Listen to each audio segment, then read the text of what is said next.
大家好，我係大圍金輝鐘錶行阿 wing， 今日想同大家開箱一隻之前喺星辰新錶發佈會都見過嘅錶款。呢款都係專程為慶祝寶路華150週年推出嘅限定版 Racing Chronograph， 結合咗傳奇改裝大師 Carroll Shelby 嘅賽車風格同寶路華嘅創新技術。成隻手錶都係用咗招牌嘅藍白色做點綴，靈感就係嚟自於1967年 Shelby 設計嘅 GT500 賽車。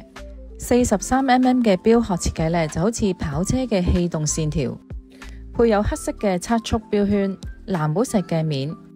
錶嘅頂部分別設有錶冠同埋計時按鈕，錶殼兩邊嘅條紋係呼應翻車身賽道嘅條紋。3時位嘅細錶圈就有 Shelby Cobra 嘅標誌。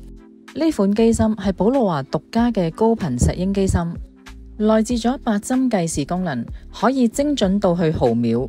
再配埋呢條招牌嘅藍白色，採用咗按壓錶扣嘅橡膠錶帶。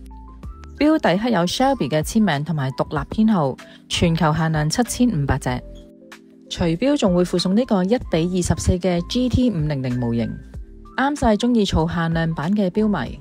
官網定價只需要9100蚊，我哋仲會有翻個優惠折扣俾錶迷，仲有原廠保用3年。有興趣錶迷可以上嚟門市試下。如果中意呢條影片嘅觀眾，可以 share、like 同埋訂閱我哋嘅頻道，咁就可以時刻獲得我哋最新嘅手錶資訊。今集介紹到呢度，下集見。